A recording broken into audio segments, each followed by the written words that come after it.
G'day,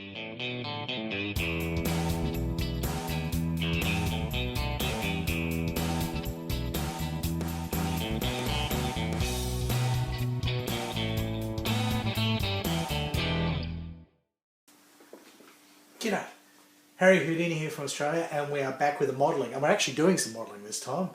As you can see, I have put together the halves of the Skyhawk, and she's gone together well. I'm fairly impressed with the quality of this Airfix kit, so I'm just waiting for those to the cementing to dry off. I put some shot in the front. She went down to my fishing store, and I said, I need some bloody lead shot, mate. And he said, oh yeah, what are you trying to catch? I said, an A4 Skyhawk. He thought I was an idiot, but eventually figured out what I was trying to do, and these are the smallest ones he had, and they're still too bloody big for the nose of this thing, so I ended up having to chop a few in half. Luckily they are fairly malleable. I don't even think they are lead these days. I'm sure that's probably illegal, but there you go. There's some hardness, sort of softness type malleable metal, you know, probably just depleted uranium or something like that was just lying around. So anyhow, she's stuck together. Let me show you some photos of how that interior turned out. And that's where we left it last time. That was basically the seat belts and the size. Now here's the new dashboard that I put on. The dials, aren't they good? Hey, so there's the whole completed thing. I'm really happy with that. I think it's come out really well. And there's my little dry fit I did on the sprue. You may notice I have lost a little halo off the car, off the interior there, but don't worry, it didn't go in the Carpet Monster. It's there. Look at it. It's only a tiny little sucker. She's there, captured in one of my nice little salad containers. I often talk about those, don't I? Yes, they're great for holding all the parts in while I'm doing things. So we've got to wait for this to cement, and I think that's all I need to do for this stage. Where am I? Stage 11. Oh yeah, it's not that I always follow the instructions, but I sort of am with this one because, you know, I've got to get my act together. Now there's some B cutout thing here I haven't done. Oh dear, I was supposed to cut something out. Oh well, we'll worry about that later. Oh, I didn't realise that.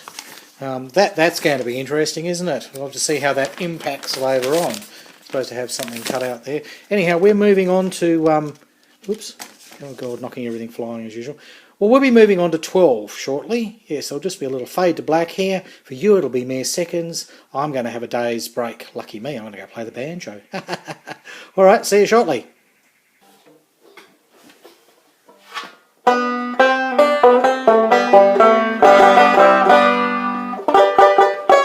Oh, bugger. Oh, I didn't see you there. I better get on with some modelling, hey? Here we are, it's Sunday morning for me, and I've left the Skyhawk cementing all night in its little box, so let's see what's happened. Because this is, I haven't glued together an aircraft fuselage in 40 years.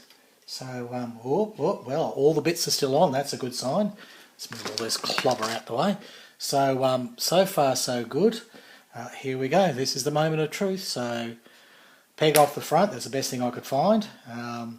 Sort of got a little double hooky thing here because that flap didn't require a lot of pressure, it just had a few little tail fin. I say flap, you know, just excuse my words. If you like, you can all comment and say, yeah, that bit's called this and this bit's called that. That's fine. It's been 40 years since I've done a flaming aircraft.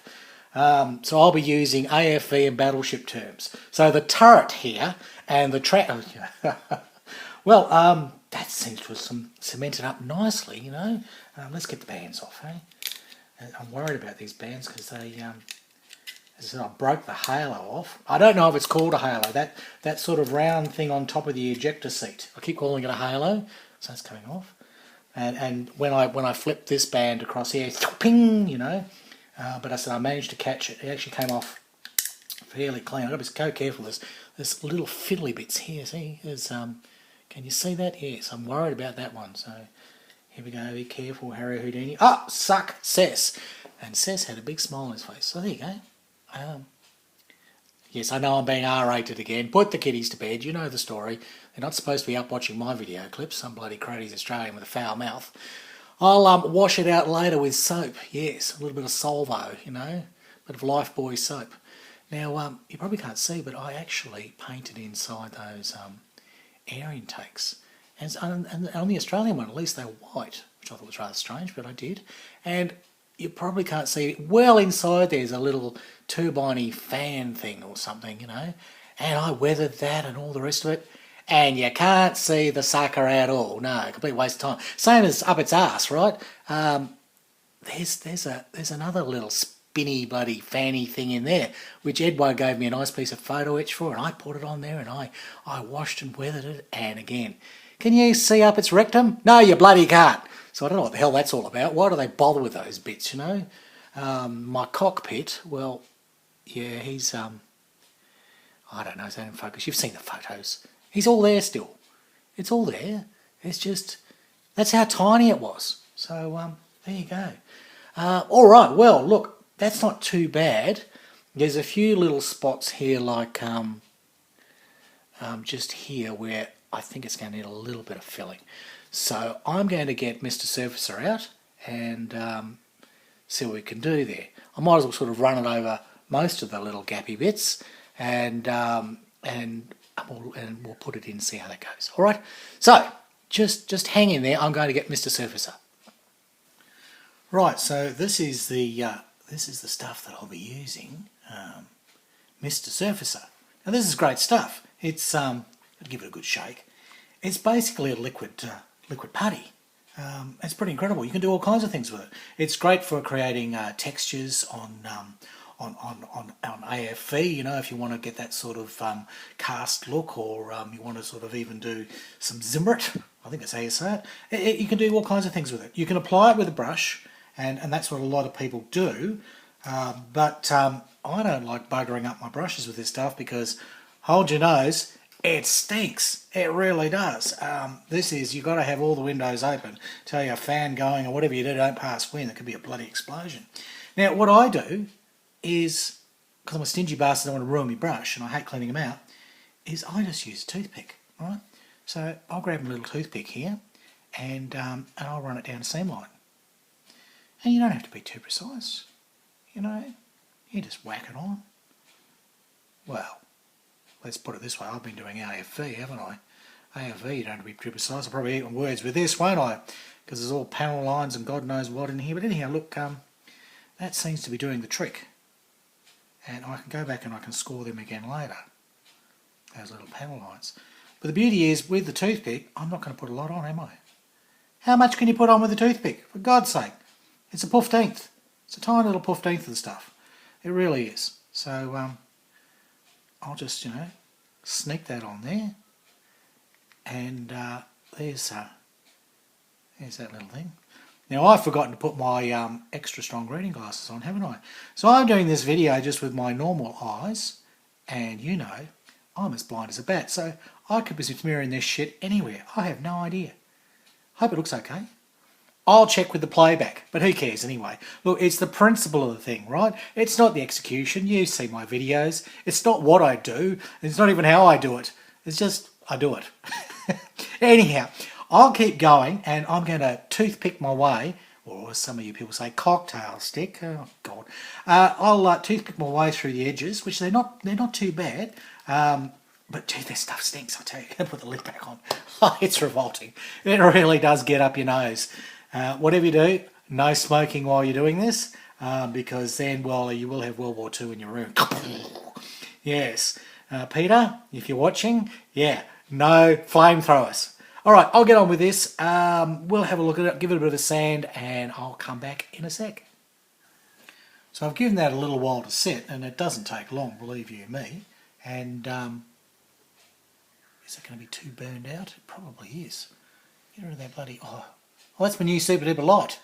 You know? There we go. How's that? I've got one touch illumination level business. So, as usual, it's probably not focusing. But it's doing the job. It's doing the job. Now, you may notice there's some bumpy bits. You're thinking, you know, Harry Houdini here's a pretty sloppy bloody modeller.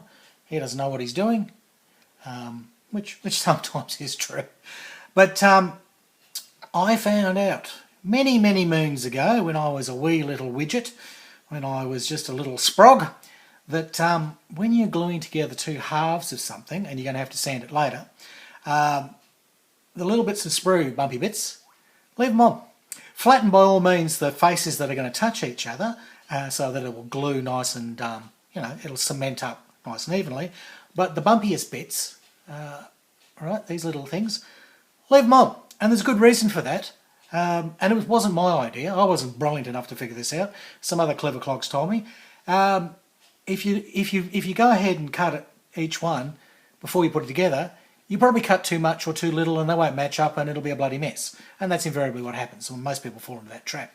But if you leave the little wobbly bits on, all right, but just make sure your faces are flat so that comes together, okay?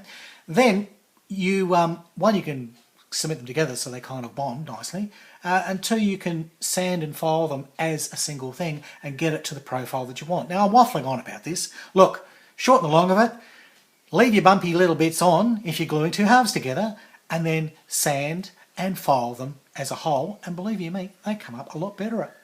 So there you go, there's my helpful hip. It took me about 1,500 words just to say something so simple. Now look, if you haven't seen my videos before, oh, you're in for a treat, aren't you? Yeah, I haven't got a clue what's going on. Well, neither do I. You might have seen me when I was doing Mr. Surfacer, and you can see there's even some telltale signs of it on there. I have my little bingo tickets out.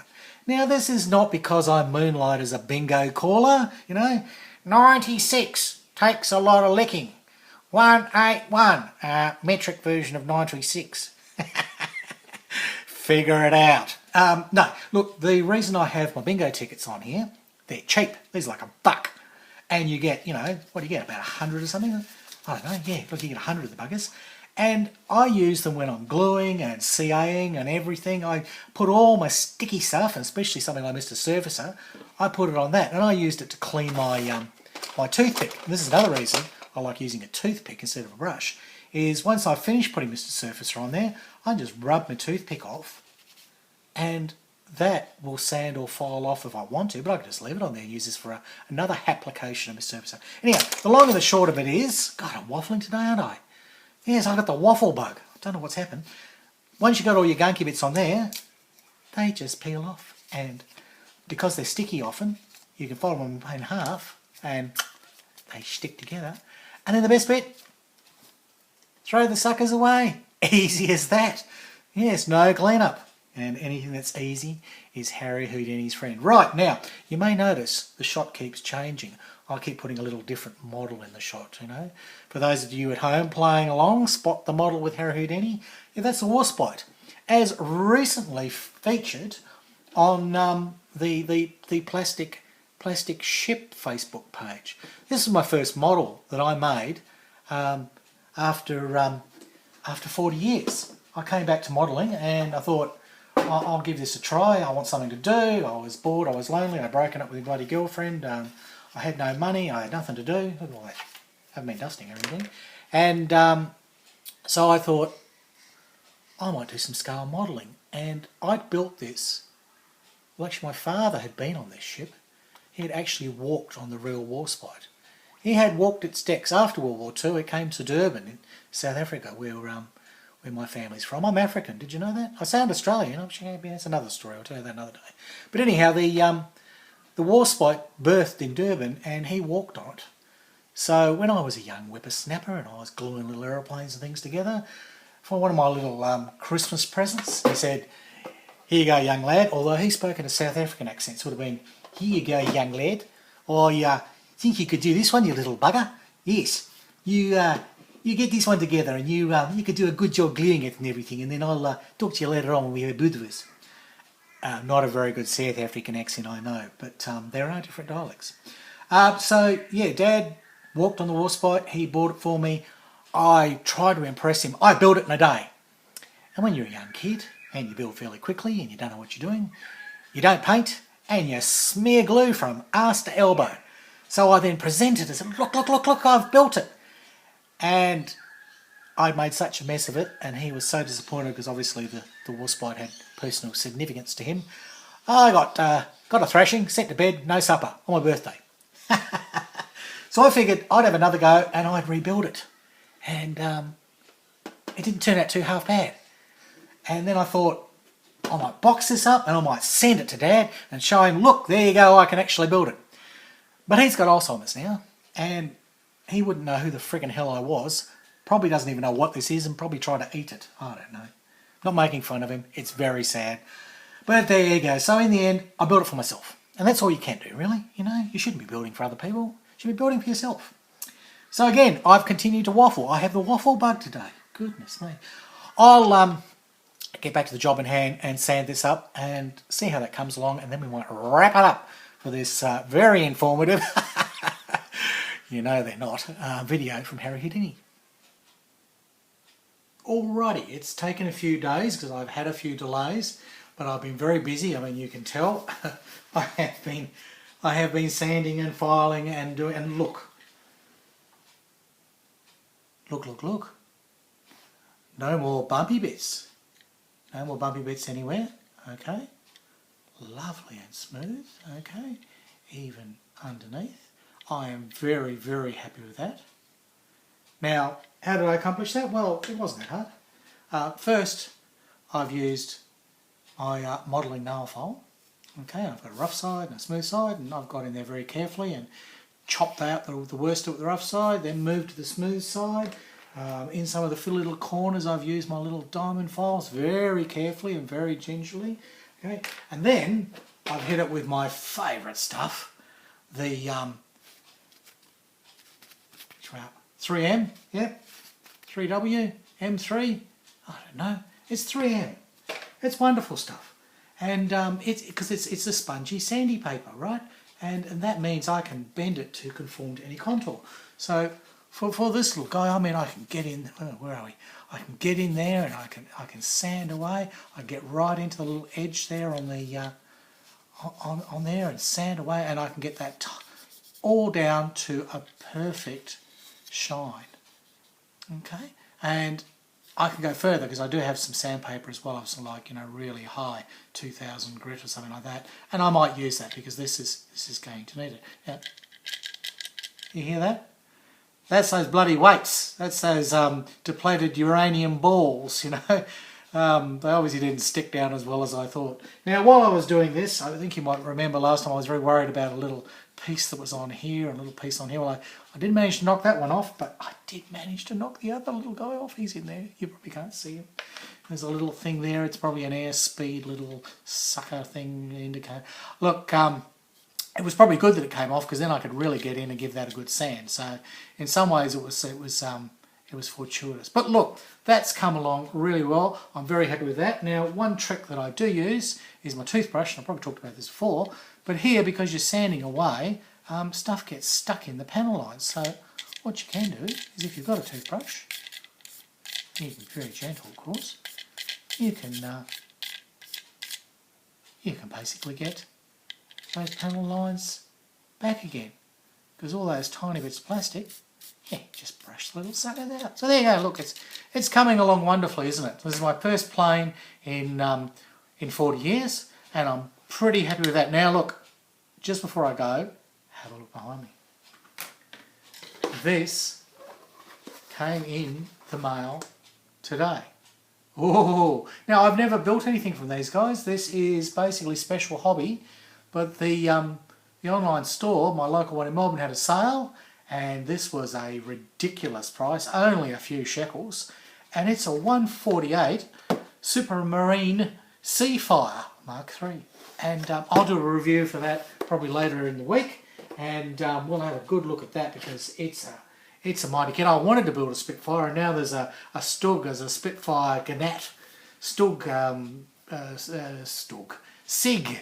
What are Stugs? Stugs are tanks. These are aeroplanes. Oh, for God's sake. I'm obviously covered in too much. I've sniffed too much of the sandy dust. Look, that's where we've got with the Skyhawk. I'm really, really happy with that. It's so smooth, and the profiles there, and that whole sticky together thing worked. I'll leave it there for this time. I'll probably do a bit of scribing and a bit more fine sanding next time, and we'll get the wings on it, eh?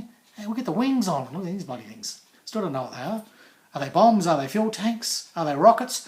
Who knows? We'll find out next time. I am ignorant and I'm learning about aircraft all over again.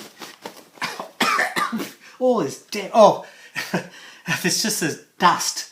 There's dust from this build. So that's where I'm at. Oh, I've got one last thing to show you. Yes, I nearly forgot. Look at this.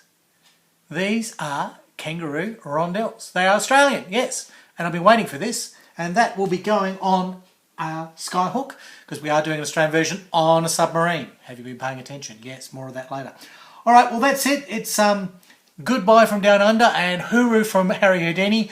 I'll see you next time.